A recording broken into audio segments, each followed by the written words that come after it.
Pollution des écosystèmes. Hier, l'humanité se dirigeait vers un mur. Aujourd'hui, l'humanité est dans le mur. Voici quelques-unes des options pour en sortir. Commençons par développer une conscience collective de notre situation, favoriser une politique mondiale de contrôle démographique, revoir et penser la planète dans sa globalité, changer ou modifier nos modes de vie, pratiquer une simplicité volontaire, opter pour un retour à l'essentiel. La transition entre le biologique et le culturel, pour ce qui concerne l'évolution de l'homme, s'est produite depuis déjà plusieurs millénaires. C'est vers cette époque que les humains ont commencé à créer un déséquilibre au niveau de la sélection naturelle en se surprotégeant par des lois et des méthodes de survie. Ce phénomène était tout à fait pertinent à une espèce en voie de civilisation.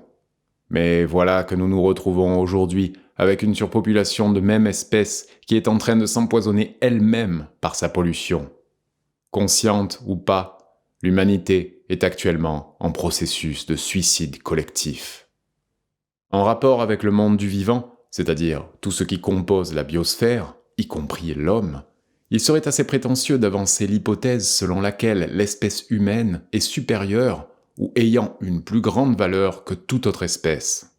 Si l'on fait abstraction de toute référence théologique ou philosophique pour définir l'humain, libre à nous de constater que l'espèce humaine est similaire à toutes les autres.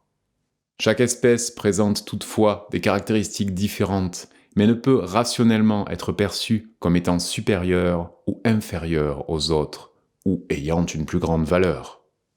Le concept de valeur ne peut s'appliquer entre des espèces issues d'une même source originelle, d'un même principe fondamental d'autostructuration énergétique, qu'elle soit animale ou végétale.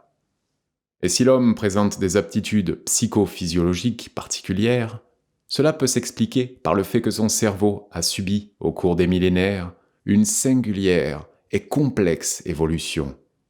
Ce qui n'en fait pas pour autant un être à part. Ce n'est pas non plus un critère d'intelligence que de se percevoir comme des individus ayant reçu une mission divine à accomplir, à savoir dominer la nature dans son ensemble. Et pourtant, c'est ainsi que l'humanité, depuis plusieurs siècles, tout en appelant à une divine autorité, la Bible, « Choisissez et multipliez-vous sur toute la surface de la terre et soumettez-la » a justifié son viol répété de la biosphère, c'est-à-dire pillage et gaspillage sans borne des ressources naturelles, pollution des écosystèmes, etc. Et tout ça au détriment des autres espèces. L'homme se croyait investi d'une supériorité et d'une autorité sur tous les animaux et sur l'environnement, et qu'il pouvait en disposer tout à son aise sans se préoccuper des conséquences. Malheureusement, on ne peut que constater l'ignorance et l'innocence de tels comportements. C'est seulement aujourd'hui que l'humain commence à prendre conscience que tout est relié, et de l'importance de protéger son écosystème planétaire, le monde du vivant. On a mis plusieurs années pour en arriver à un tel déséquilibre de la nature, et on a encore bien des ajustements à faire avant de retrouver l'harmonie primitive. Évidemment, il n'est pas question de retourner à l'âge de pierre ou à la loi de la jungle pour recréer l'équilibre naturel de jadis. Avec toutes les connaissances acquises jusqu'à maintenant, il est sans doute possible de rééquilibrer notre planète. D'abord, par une prise de conscience collective de la situation. Ensuite, mettre en place des mesures très serrées de contrôle des populations et de respecter son environnement. Enfin, tout ce qui compose la biosphère. Ces moyens sont les seuls vraiment efficaces que nous connaissons jusqu'ici afin de permettre une meilleure qualité de vie. Théoriquement, ce défi est à la portée de l'homme moderne. Il suffit de passer à l'action sans trop tarder. Surtout, ne pas attendre qu'il soit trop tard. Cependant, les techniques seules ne peuvent remédier à cette situation déjà considérée comme très critique. L'unique volonté de dépolluer à partir de corvées sporadiques pour l'assainissement des sites ne suffira pas. On aura beau essayer tous les moyens techniques qui sont à notre disposition pour protéger l'environnement, ce sera peine perdue. On n'aura fait que repousser l'échéance du chaos.